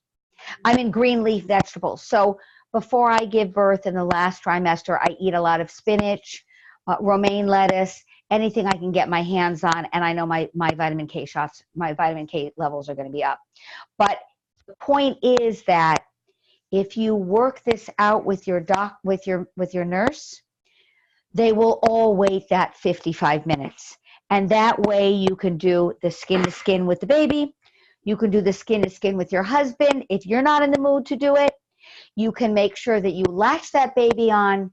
You can enjoy that baby, welcome the baby to the world, say Tehillim with the baby, whatever you want to do for that baby. And then you can stab him on the leg and blind him with that goop in the eyes. Does that make sense? But I wouldn't want that to be my first introduction into the world. Okay. Yes. Were you going to talk about swaying? Oh, let me talk about swaying. Yes. And then we'll open it up for questions. Okay. Sorry, before you go on that, so when you're right after this part, how long does a doula stay with you after? You can work out whatever you want. It's your birth, your money, and she's hired help. Okay? Your doctor is your hired help. Your midwife is your hired help. Okay? Are some midwives also doulas? A lot of them will train as doulas and go back to midwifery school. They are here to help you. It is a discussion of your health. They do not walk on water, okay? The one person that we said walked on water, we don't believe you walked on water, right? Right? They don't walk on water. They're there to help you. When you're discussing your health, you're discussing your health. He doesn't or she doesn't make decisions for you. Let's talk about the swaying and we'll open it up for questions. So this is how the pelvis works. You've got 5 bones that make up the pelvis and a bone across the front. Basically, when you're in labor, you need to sway back and forth. It's called the birthing dance. And you need gravity, which is an invisible force, to push that baby down. So usually your contractions start and you go like this. I hate Sara Chana. I hate all the midwives. I hate all the doulas. They're all liars. That's fine. You can say that about me. Your second contraction comes, you're like, oh my God, okay, I can't take it. That's a normal response. That's how you're supposed to respond. But then you need to get up. And when you have a contraction, you need to start swaying. You lean over something. Your legs are apart and you sway back and forth and back and forth. And what happens is your hips go, baby drops, and baby drops. It will drop into the pelvis, put pressure on that cervix, and widen the pelvis so that the baby can come down. The most inappropriate position in the entire world, and I literally ran on my office and bring my big skirt, is when women lay down on their bed and their legs are up. They look like a dead cockroach to me.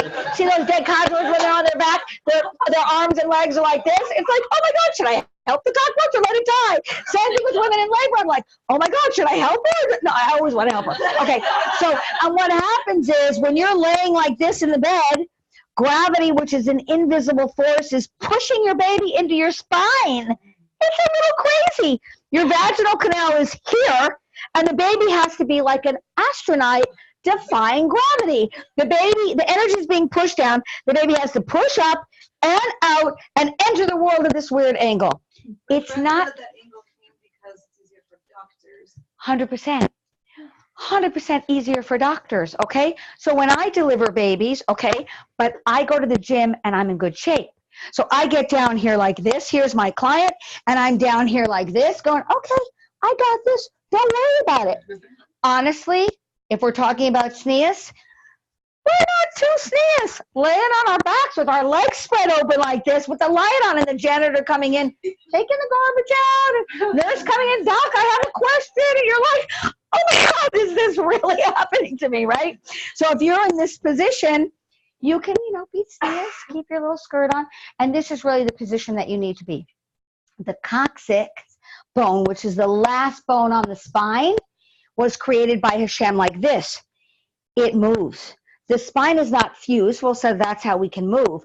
But the blast bone on the spine can either go backwards or to the side.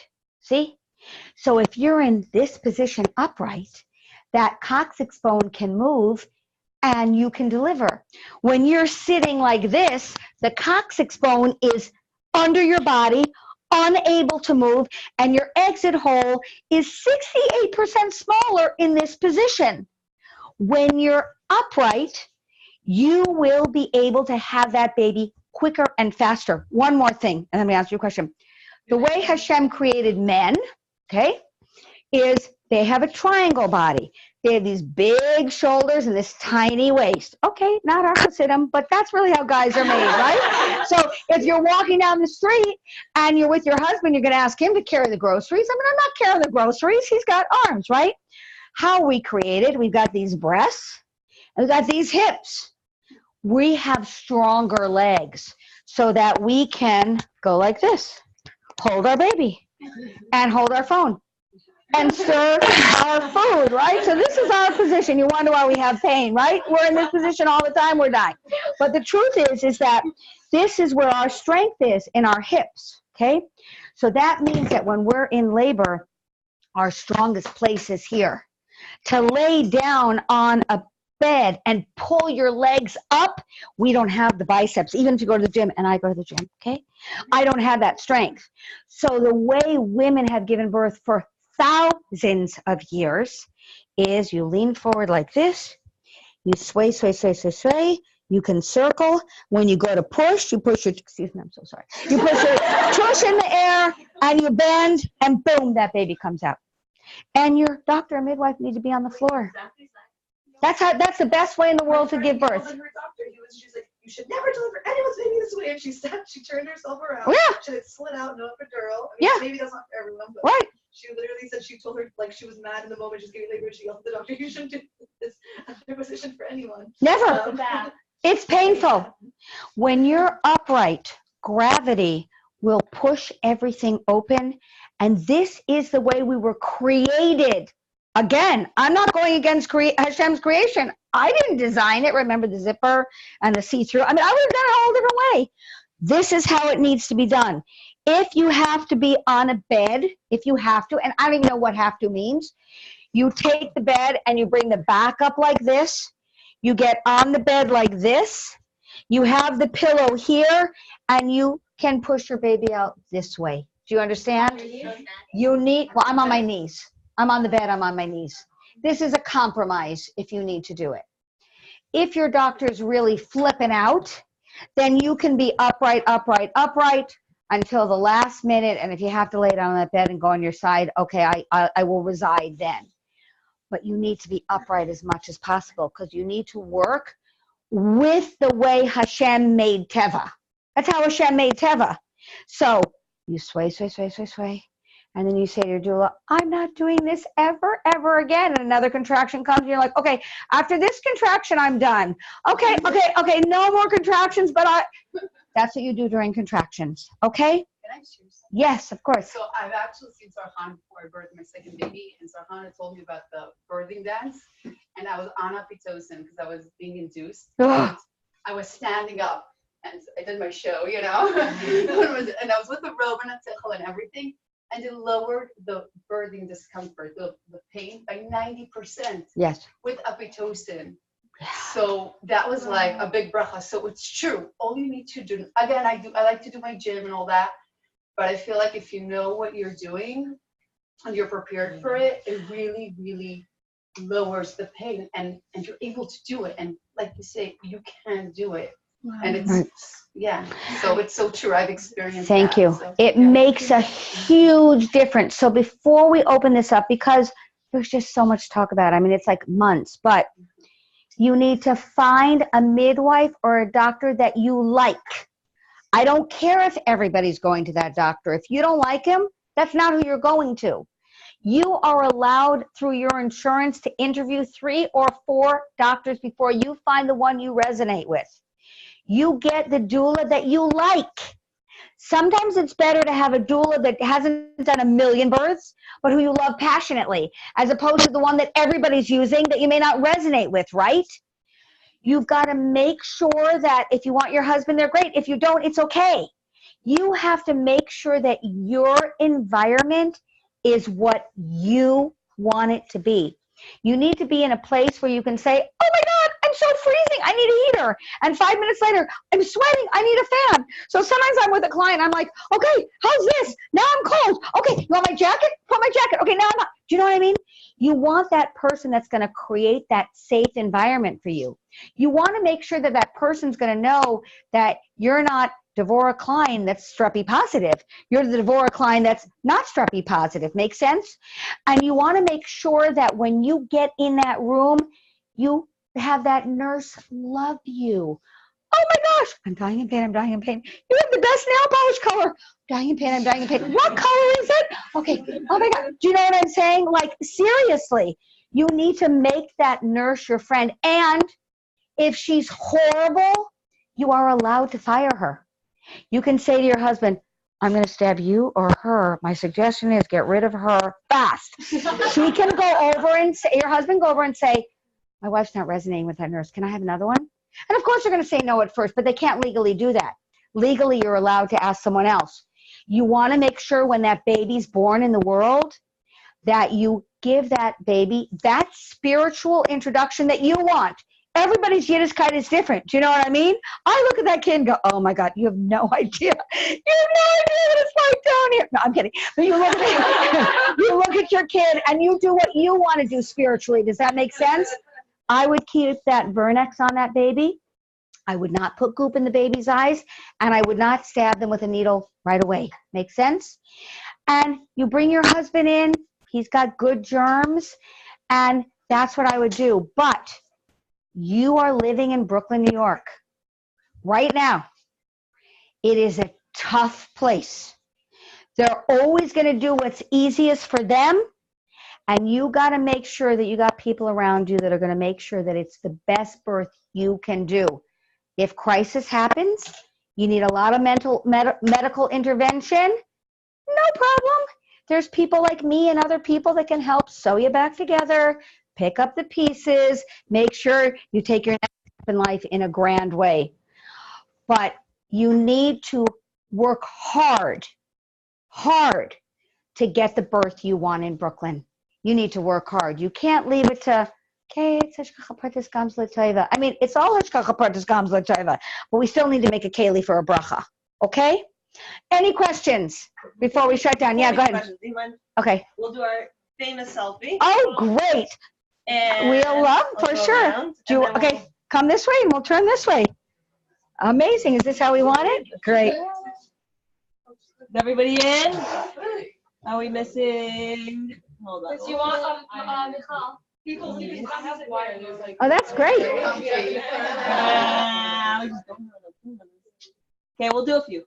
1, 2, 3. Oh, wait. You're not in there? It's not focused. There we go. You got to Okay. do it a little more. You're not in there. There you go. 1, 2, 3.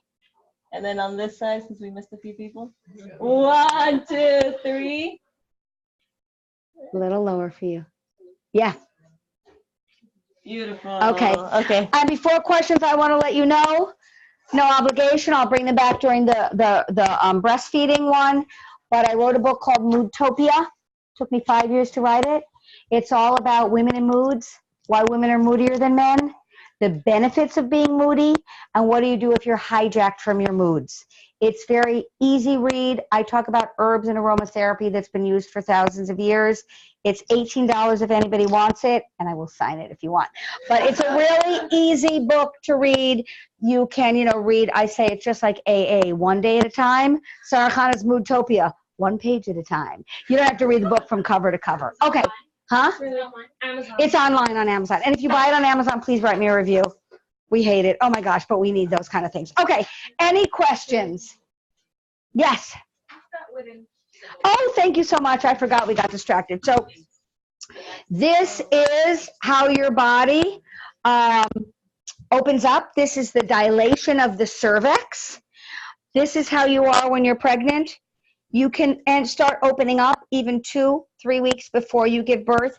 And what I wanted to show you is, this is 10 centimeters dilated. This is how your cervix was created to open, okay? It was created to open this wide and shrink back. But if you're upright and you're 8 centimeters, you can start pushing because the energy will be pushing it down and out. If you're laying on your back, you have to wait till you're 10 centimeters because the cervix will collapse in on itself because of gravity. So when you're in labor, I teach people all the time that you visualize your cervix opening. You sway and you go cervix flatten and open and dilate. And I just wanted to show you that this is what it was created to do. That's what your cervix was created to do. It's created to open. Make sense? So most of us have come from, like it's happened. It will happen and it has happened. Oh yeah, and then it'll go back to normal. It's like bizarre, you know what I mean? So you just need to have the tochen that this that it can do it. Yeah. Take a picture if you want to hold it up. Oh, okay. Amazing. I thought this was pretty beautiful. I got it on Etsy. I love it. Okay, amazing. Okay, all right, some questions because it's already 9:45. Yes. Pitocin after birth. Pitocin after birth, for those of you that don't know it, Pitocin is the chemical in our body that helps create contractions. And they give you a shot of Pitocin after because they want to make sure that everything closes. If you breastfeed, coming attraction, the Pitocin will be activated on its own, but not everybody breastfeeds, and that's the custom. It's not the end of the world. It's not the end of the world. Is it something that you could refuse? Yes. And you should. Is it something that if you breastfeed You know, again, I'd have to be at the birth to make that judgment call, but I want to tell you this, it's like so sad. So your doctor gives birth and he tagged you, made his $5,000, and he's out the door in like 20 minutes. And when you go upstairs, the nurses have like 20 women. So it's really hard for them to keep an eye on you. So in this day and age, you need someone to keep an eye on your bleeding. So maybe get it in this day and age. But really, if you gave birth with a midwife that was really part of you and really cared, they usually stay there for 4 to 5 hours after to make sure that your bleeding's under control. Also, that's what a home birth midwife does. They stay a long time. They Yeah, stay yeah. 4 or 5 hours. Yeah, we're not advocating that. We're just sharing that. But yes, that's what I mean. Just say, That's normal, huh? So you said 45 hours. No. 4 to 5. Okay, maybe 4 to 5 hours. They make sure your bleeding's under control. But that's a good question. That's the least of our problems. Your body's going to metabolize that and break that down very quickly. Okay, any other questions? Yes. Are there any books or two podcasts or whatever that you recommend? Yes. So my favorite book is from a woman named Ina May Gaskin. She's really not her breastfeeding book, but her birthing book. It's called Ina May's Guide to Birth. Ina, I-N-A, May, M-A-Y, Gaskin, G-A-S-K-I-N. She's an amazing author. That's really the only book you ever need. Guide to birth? Yeah, Ina May Gaskin's Guide to Birth. Any other books you love? Birthing from Within. It's a good book. People like that one. Yeah, my second favorite book is anything written by a woman named Sheila Kitzinger, K-I-T-Z, Kitzinger, G-E-R. Her books are phenomenal. She's a Jewish woman from England, and she started writing books in the 1970s, and she's Sheila Kitzinger. K-I-T-Z-E-N-G-E-R. Sheila Kitzinger is a remarkable, those are my two favorite authors. Beyond, I just want to think if there's anything like him. Ina May Gaskin, I-N-A, May, M-A-Y, Gaskin, G-A-S-K-I-N. Love her. Oh, Business of Being Born. Yeah, that's good. Isn't that like a video or something? Yeah, The Business of Being Born is not bad. It's certainly not bad. That's a video to watch. Also, they have the second section, which also talks about doulas and midwives. Okay, good. Yeah. I don't have time to watch very much, but yes. Great. Yes. Is there anything to stay away from to not like take on any like negative fears or anxieties or like wrong approaches to birth or Follow these like, two women and you can't go wrong. Okay. These two women are right Like the book, on like, the money. Everything you. What is it? What to expect when you're expecting? Yeah, some people told me it's not a good book. It's not a great book. Okay. That's It's- what I mean. Like, I mean, it's like a good superficial kitsch kind of a book, and you're like, oh, I'm 2 months. There's the picture. Like, but it's not deep. okay. It's not deep. Ina May Gaskin and Sheila Kitchinger, they're deep. They're deep people. Someone asked about this. What are you know that book? Oh, William Sears and Martha Sears they're good. I haven't read that book, but William Sears is not a problem. I like William Sears. Smart guy, What's smart the guy. book? I think of the healthy. Pregnancy. Yeah. Those two women are kind of like my idols. Like I want to be like them when I grow up. They're really smart. Yes. A little bit up. If you want to It's okay. ask a question. Are there any vitamins or medications you suggest to take or not to take during pregnancy? So I'm an herbalist. So there's an herb tea called Nettles, which has got a lot of trace vitamins and minerals. Nettles tea is an amazing tea. I like people to eat for their blood type. I'm a little obsessed with that. We'll talk about that more just because I see that it works during our breastfeeding.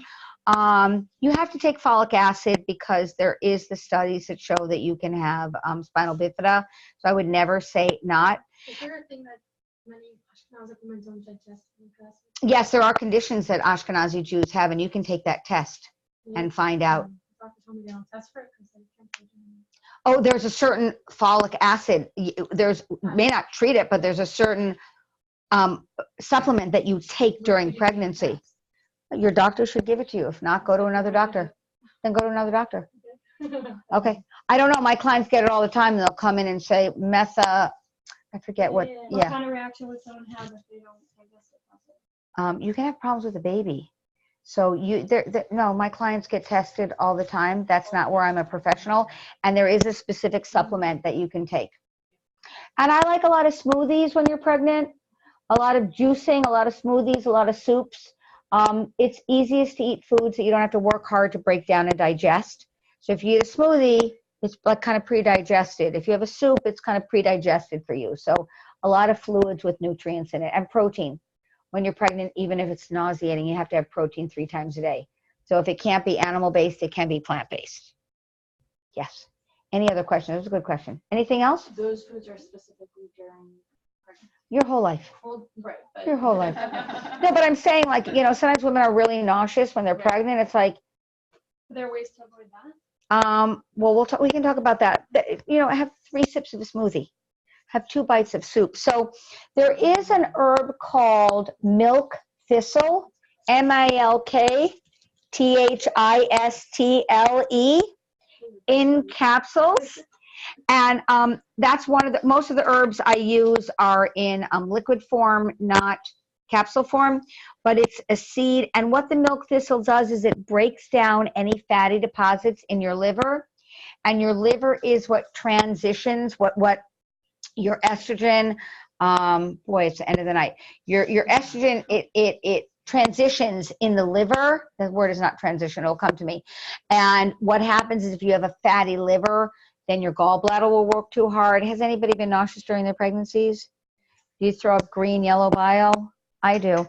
And that's from the gallbladder. So we want to make sure. So everybody can take milk thistle, 4 capsules in the morning, 4 capsules in the evening for the rest of your life. You always want to keep that liver not fatty. It's a big problem. For milk thistle, yes. For other herbs, I like it better in tincture. That's liquid form for those of you that don't know it. How much folic acid is good? Look it up online. I don't know because I'm not a vitamin person too much, but I would take it. And if you don't do well, a lot of women get very, very constipated from vitamins when they're pregnant. It can be very constipating. And all you need to do is make sure you get that folic acid. My friend just took her vitamins to her midwife, and they looked at the ingredients. She got like 5 vitamins. Yeah, but you can just take folic acid if you need to, and I would take it. The risk is not worth it. The whole thing, if you can. I mean, there are people all over the world that don't take folic acid and don't have spinal bifida. But if we know that connection, no, they're cheap and the little folic acids are. You could get them prescription. Yeah, it like for me, I wouldn't risk it. That's an easy take. Yes. So, I mean, I'm taking a nutrition class and learn, like for Mhm. like life stages, and we learned that like if you have the option of getting pregnant, you should start taking folic acid before. Yeah. Because a lot of times, like the spina bifida issue, it's like before people even realize they're pregnant. Yeah, my My Mashpia doctor said to told take me it that- once you get married. My Mashpia said like Yeah. right away. There's Okay. people that say once The you get doctor told me engaged. a few months Yeah. before Okay. pregnancy. Not a problem. That's a vitamin I don't mind. I don't mind. Other ones, you know, are a waste. Like a brand. I like Solgar or Bluebonnet. They're fine. And they have extra on them. Yes. Milk thistle helps with morning sickness. Yes. Well, you want to take it before you get pregnant to the best of your ability. Once you're pregnant, it's helpful if you can swallow a pill and not be nauseated from it. But it's something that most of my clients that come to me, we need to take in between pregnancies. Like the second you're working on with breastfeeding, if you were dying during your pregnancy, well, not dying, but feeling like it. Nausea, right. Then you take it before your next pregnancy. The longer you take it before, the better. Can't say it's going to be perfect, especially if you're an AB. Yeah, too rare. Yes. Sure, of course you can. Yeah, for sure.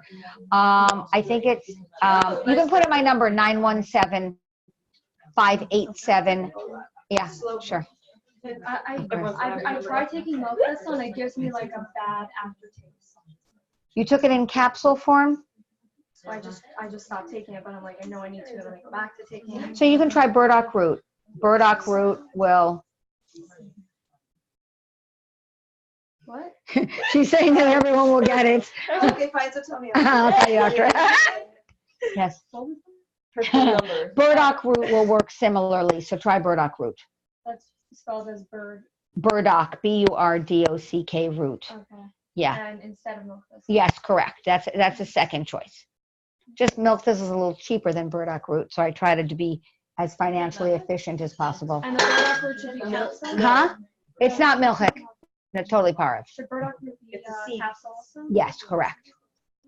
Do you have a It's a seed. list of doulas that you recommend? So I think we have a Crown Heights doula list, don't we? It's on Mothers of Mothers. Yeah, there is Mothers of Crown Heights. And there's Yeah. lists for everything. Yeah. And then you could email me through my website, sarachana.com, because I don't want to recommend and not recommend because there's so many good ones. But again, I want you to meet 3. Even if you love your first one, I want you to meet another 2. And then if you really loved your first one, you're going to love her even more. You say, oh my gosh, she was so amazing. But you need to resonate. You need to be on that energy wave, you know? Like people, when I was dueling, they hired me because I'm loud, obnoxious, and pushy. Let's be honest. You know what I mean? They know that I'm going to protect them and fight for them. And they know that I can deliver them I've delivered babies on the FDR, in backseats of cars, you know, in living rooms. Like there's a confidence, right? But if you need someone like a gentle flower that's just like totally frum and positive, like you don't hire me. Do you know what I mean? Like I'm gonna say, we're gonna get that nurse after, you know what I mean? Like, so, you know, you have to see if you really need that gentle neshama, which is fine. That's what you need to do. Makes sense. You need to resonate with that You person. get 2 people, like one to calm you and one to fight. If you can afford it. I think I need that. Like I need Right. someone to calm me. Well, right. The truth is I'm joking because I think am I calming? Was I calming? Yeah, you're just saying. Thank you very much. So I'm saying it as a joke. I'm saying like, you know, I think I was very loving. I gave everything to my clients, but you'd have to meet me a couple times to get that. I mean, I'm being, you know, kind of funny up here speaking. Yes. Regarding the vitamin B12 shots. Yeah, I was going to say that. Yeah. Yeah, so where is it good to take, like, at the hospital to, I would do it. can I just show up at a hospital, okay, can you give me vitamin B12 shots? You'd have to speak to your doctor or midwife. Vitamin B, a lot of us during our pregnancies are very low in B12. B12, the rate of normal B12 levels is between 600 and 1200. It's a very big range. So if you're feeling exhausted, overwhelmed during a pregnancy, you can't go on. B12 sublingually does not work, but it works very well in a shot. It actually goes into the muscles, and I love B12 shots. It'll give you a lot of strength. So you'd have to work it out with your doctor or midwife, and for you, I'd get it once a month, once every 6 months, as much as you can, and you'll feel better. It's okay to just take it every day? A B12 orally, Yeah. it's hard to absorb it. You're kind of wasting your I money. take it every day. Okay. Really? It's not. Very hard to absorb it Yeah. sublingually. Very hard. Is it dissolving under your tongue or in your No, stomach? I take I take vitamin B complex. Okay, you're not getting a lot of vitamin B12. It's not bioavailable in your stomach very well. What about in a drink? B12 in a drink? Yeah. I don't know, but soy milk's very constipating. Right. I My like husband almond takes milk it in a better. tincture. Like he takes the drops and I take the capsule. It's not very bioavailable in your stomach. It's a problem. So what do you recommend? Shots. Like I should take. Yeah, get a shot and then 6 or 8 weeks later, get another shot, and 6 or 8 weeks later, take another and I shot. should just ask my doctor. Yes, correct. Yes, correct. You have One to of ask her. our online people is asking about very extreme nausea during pregnancy. So there's homeopathic remedies that help. Milk thistle between the pregnancies. That's the most important thing. Like your next baby, the whole breastfeeding experience. So your next pregnancy, you take milk thistle because it'll cleanse out that liver. And then there's different homeopathic remedies. There's lactic acid at 6C, sepia at 6C, carbolic acid. It's really, you have to work with a homeopath to get the right remedy. Thank you. Okay. Yes. Thank you. Okay, great. Thank you. Yes, last question, of course. Can you wait after water breaks? Okay, so when I first studied doulaing and birthing, it was 36 hours, and then the insurance companies cut it down to 24 hours, and then 12 hours, and then go in right away. So I have to legally tell you to go in right away. But what I would do, Sara Chana, okay? So legally I have to tell you to go in. So what I would do is I would get a white cloth, like a burping cloth or a white washcloth, and I would put it in my undies. If you see brown or green, you go right away to the hospital. That's meconium. That's the baby's first stool. But if it's clear, little red tinge, I would wait 2 or 3 days to go in. I would have rules. You can't be intimate with your husband. I don't think I'd go to a public bathroom at McDonald's.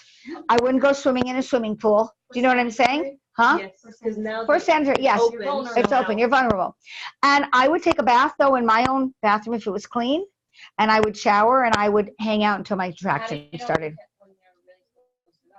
So in my experience with my work and my research, we don't go to the hospital until you have contractions. You will get contractions after your labor begins. You will. The question is, when will your body? Again, you start bleeding profusely, you go to the doctor. You see blue or, I mean, not blue, green or brown, you go to the doctor. Blue. if you see blue, you definitely go to the doctor. People even get sent home when they have contractions. Like I have had friends. Oh, of course. Like, they'll come back in 5 And hours. if your water breaks. And if your water breaks, you just don't tell anybody. You don't tell them right away. They tell them, like, go home for 6 hours and come back. Any water breaks? Whatever.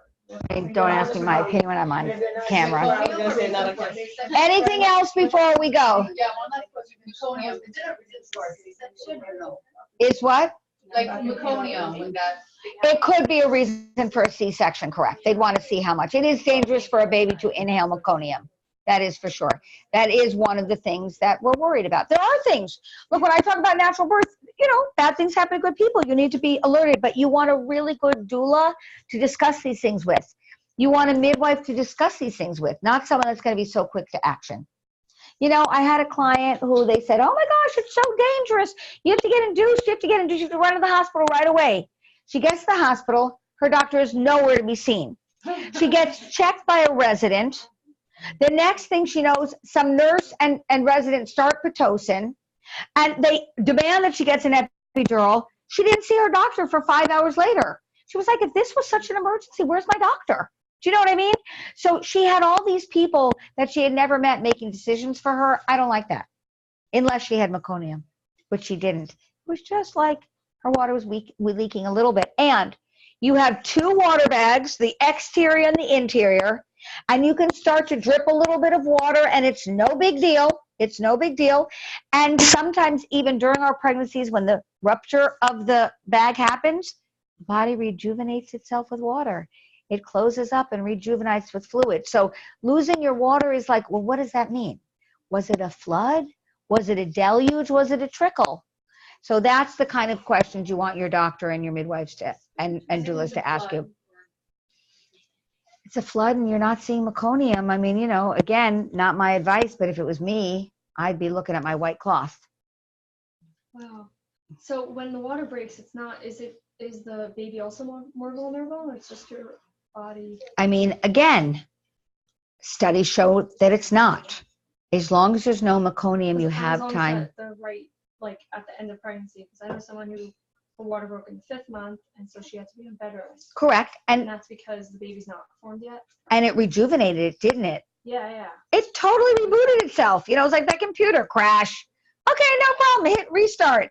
And then okay, so we don't know what else was going on. But I know that when women lose their water in the 5th month, most of the time it rejuvenates itself. Wow. Yeah. The body is kind of a remarkable thing if we let it do what it needs to do. Okay, ladies, thank you so much. See you for pelvic floor, then doula, then midwives, then we end with breastfeeding. Woohoo! Come with your questions. Okay, amazing, yeah. I can take it. Okay, it's 917-587-026. There you go. Speaking of, How do we turn this off? You could type in Yeah, the last for number. sure. Okay, that should be me. Thank you. Was a pleasure. It's so nice seeing you. Did you work it out with Boria? Are we going to get together? Did she put you in the schedule?